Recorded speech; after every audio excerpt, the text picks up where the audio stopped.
Good morning student. आज हम कक्षा 7 के अध्याय नंबर 5 में अम्ल क्षारक और लवण में अम्ल क्या होता है। तो जो अम्ल स्वाद में खट्टा होता है उसे अम्ल कहते हैं। जैसे आप नींबू का रस ले लीजिए, क्योंकि उसमें आपके सिट्रिक एसिड होता है, तो ये एक प्रकार का आपके अम्ल है। दूसरा होता है आपके क्षारक। क्षारक कैसे होते हैं? ऐसे पदार्थ जो आपके स्वाद में कड़वा होते हैं उसके क्षारक कहते हैं। जैसे आपके चूने का पानी ले सकते हैं या आप साबुन, तो ये उसका स्वाद आपका कड़वा होगा। वैसे ही आपका सूचक, ऐसे पदार्थ जो अम्ली एवं क्षारी के परीक्षण में एक विशेष पदार्थ का उपयोग करते हैं, जैसे आपके सूचक कहते हैं। जैसे आपके लाल लिटमस पेपर ले लिए, लिटमस लाल भी होता है और नीला होता है, तो उससे हम अम्ल और क्षार की पहचान कर सकते हैं। जो आपके लिटमस होता है, लिटमस आपके लाइकेन से प्राप्त किया जाता है। यह एक का आपका सूचक का कार्य करता है। उसके बाद उदासीनीकरण वह कहते हैं जैसे अम्ल और क्षार के बीच होने वाली अभिक्रिया उदासीनीकरण कहते हैं, यानी लवण का निर्माण होता है। इस प्रक्रम में ऊष्मा के निर्मुक्त होने के साथ साथ लवण और जल का निर्माण होते हैं। उदाहरण देख लीजिए, जो आपके हाइड्रोक्लोरिक अम्ल है, एक तरह का आपके अम्ल है। दूसरा आपके सोडियम हाइड्रोक्साइड है, वह आपका क्षार है, वह आपके लवण का निर्माण करके सोडियम क्लोराइड, इसके साथ जल और ऊष्मा बनता है। देख, उसके बाद होता है आपके चींटी का डंक। जो आपके चींटी के डंक, जैसे आपके त्वचा पर जब चींटी डंक मारती है तो आपके शरीर में क्या करते हैं, आपके फार्मेरिक एसिड क्या करते हैं, इंजेक्ट कर देते हैं, जिसके कारण वह क्या होता है कि वह आपका कुछ सूजन या कुछ उभार होता है। उसके बाद होता है आपके कारखानों का अपशिष्ट। तो जो आपके कारखाने होते हैं, कारखाने जो आपके औद्योगिक क्षेत्र होते हैं, उस कारखानों के कारण आपके जो जल होता है, जल के साथ कुछ अपशिष्ट पदार्थ आपके नदियों और तालाबों में पहुंचते हैं, जिससे क्या होता है, नदियां आपके प्रवाहित हो जाती हैं। उसमें जो जीव जल या जो पेड़ पौधे होते हैं वह प्रभावित होते हैं और उससे नुकसान होता है। तो वह आपके आपके कर कारखानों का अवशिष्ट पदार्थ कहते हैं। उसके बाद होता है आपके आम्ल वर्षा। आम्ल वर्षा उसको कहते हैं, जैसे आपका जो आम्ल वर्षा है, वह आम्ल वर्षा आपके मान लीजिए कि महीनों दिन तक आपका कोई भी बारिश नहीं हो रहा है, तो जो आपके औद्योगिक क्षेत्रों से, जैसे आपके कार्बन डाइऑक्साइड, आपका सल्फर डाइऑक्साइड, नाइट्रोजन डाइऑक्साइड, ये क्या करता है, एटमॉस्फेयर में चले जाते हैं। एटमॉस्फेयर में पहुंचने के उपरांत ये वायु में मिल जाते हैं, और वायु में मिलने के उपरांत क्या करते हैं, वह पूरा एक सतह, एक लेयर का निर्माण कर जाते हैं। और जब प्रथम बारिश होती है तो वह जल के अणुओं के साथ क्या करते हैं, वह घुल जाते हैं, उससे कुछ अक्रिया करते हैं, और क्रिया करने के उपरांत आपके कार्बोनिक अम्ल, सल्फ्यूरिक अम्ल, आपके नाइट्रिक अम्ल का निर्माण करते हैं। जैसे ये निर्माण होता है तो निर्माण होने के उपरांत ये क्या करते हैं, इमारतों, जो आपके पेड़ पौधे हैं या जंतु जो हैं, उसके शरीर पर जैसे ही वह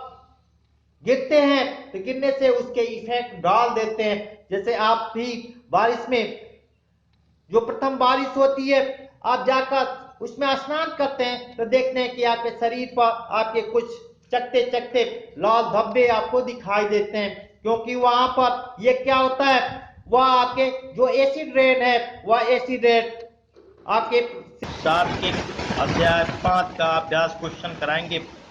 इसमें पहला क्वेश्चन है कि अम्ल और क्षार के बीच अंतर बताइए। तो इसका उत्तर होगा कि जो अम्ल होता है वह स्वाद में खट्टे होते हैं, लेकिन क्षार स्वाद में कड़वे होते हैं। ये नीले लिटमस पेपर को लाल कर देता है, और क्षार लाल लिटमस पेपर को नीला कर देता है। इसका उदाहरण साबुन है और अम्ल का उदाहरण नींबू का रस या सिरका है। क्वेश्चन नंबर 2, अनेक घरेलू उत्पादों जैसे खिड़की साफ करने के लिए मार्ग को आदि में अमोनिया पाया जाता है।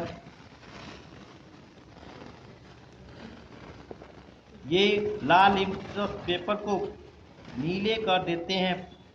इसकी प्रकृति क्या होगी? उत्तर है कि क्षार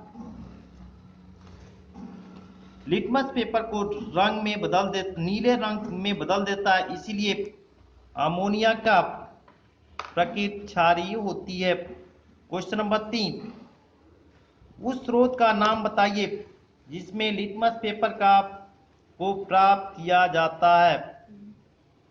इस विलयन का क्या उपयोग है? उत्तर है कि लिटमस को लाइकेन से निकाला जाता है। आसुत जल में इसका बैंगनी रंग होता है, जबकि अम्लीय विलयन में मिलाया जाता है तो लाल हो जाता है, और जब एक मूल विलयन में मिलाया जाता है तो नीला हो जाता है। तो इसका उपयोग विलयनों के अम्लीय परीक्षण करने में किया जाता है। क्वेश्चन नंबर 4, क्या आसुत जल अम्लीय, क्षारीय, उदासीन होता है? इसकी पुष्टि कीजिए। आसुत जल प्राकृतिक रूप से उदासीन होता है।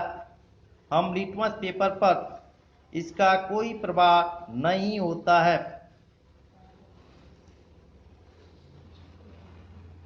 क्वेश्चन नंबर 5, उदासीनीकरण के प्रक्रम को एक उदाहरण के द्वारा समझाइए। जब एक अम्लीय विलयन और एक क्षारीय विलयन उपयुक्त मात्रा में मिलाया जाता है तो दोनों एक दूसरे के प्रभाव को नष्ट कर देते हैं। इसे उदासीनीकरण कहते हैं। जैसे हाइड्रोक्लोरिक एसिड और सोडियम हाइड्रोक्साइड या सोडियम क्लोराइड और जल का निर्माण करते हैं। क्वेश्चन नंबर 6 में जो क है आपका गलत है, ख आपका सही है, ग आपका गलत है, घ सही है, और जो च है वह आपकी गलत है। लास्ट में आपका जो क्वेश्चन नंबर 7 है कि दोरजी के रेस्टोरेंट में शीतल पेय की कुछ बोतलें हैं, लेकिन दुर्भाग्य से वे चिन्हित नहीं है।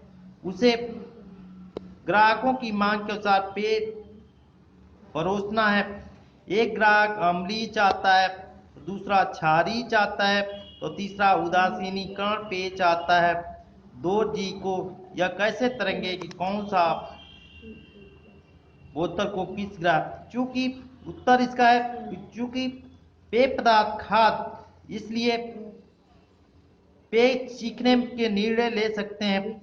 अम्लीय पेय स्वाद में खट्टा, छाट, कड़वा, और जो पेय उदासीनीकरण स्वाद के होंगे।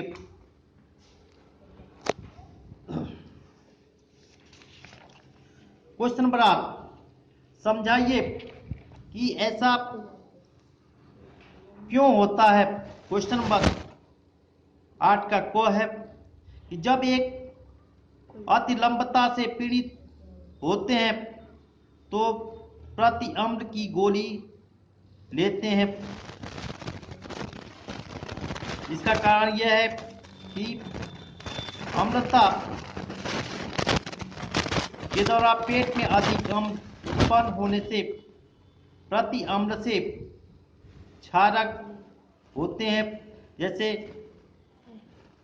मैग्नीशिया के दूध में क्षारक अम्ल की अधिकता के साथ अपक्रिया करते हैं। उसके प्रवाह को प्रभावी करते हैं, जिससे हमें राहत मिलती है। क्वेश्चन नंबर उसका ख देख लिए, जब चींटी काटती है तो त्वचा में कैलमाइन विलयन लगाया जाता है। जब एक चींटी काटती है तो वह त्वचा में फॉर्मेलिक एसिड इंजेक्ट करती है। कैलमाइन समाधान में कार्बोनेट को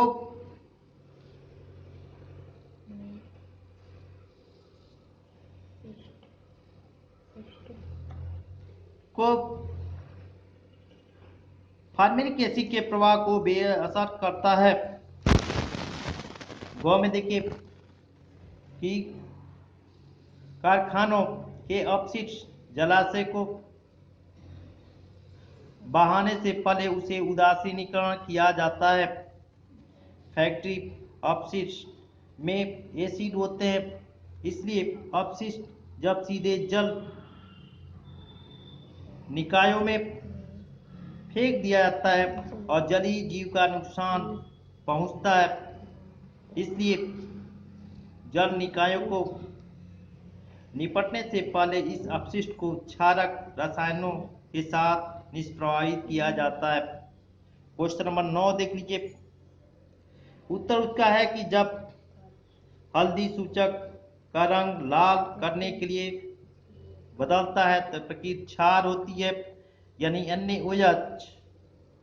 जब हम दोनों द्रवों में से प्रत्येक का एक एक बूंद NaOH की एक एक बूंद अलग से डाल लेते हैं, उसके बाद हम हल्की सूचक का एक मिश्रण के बूंद डालते हैं तो सूचक का रंग लाल में बदल जाता है, तो चीनी समाधान है। इसका कारण यह है कि मूल तथा उदासीन समाधानों का मिश्रण मूल प्रकृति का है। दूसरी ओर बूंद जो हल्की सूचक का रंग नहीं बदल पाया जाता है, तो कारण यह है कि NaCl NaOH के साथ उदासीन समाधान बनाने की प्रक्रिया करता है। और लास्ट आपके 10वां क्वेश्चन है, उसका उत्तर है उदासीन। और लास्ट का जो उत्तर है, अम्ल और क्षारक के रंग में परिवर्तन सूचक के प्रकार पर निर्भर करता है। Thank you.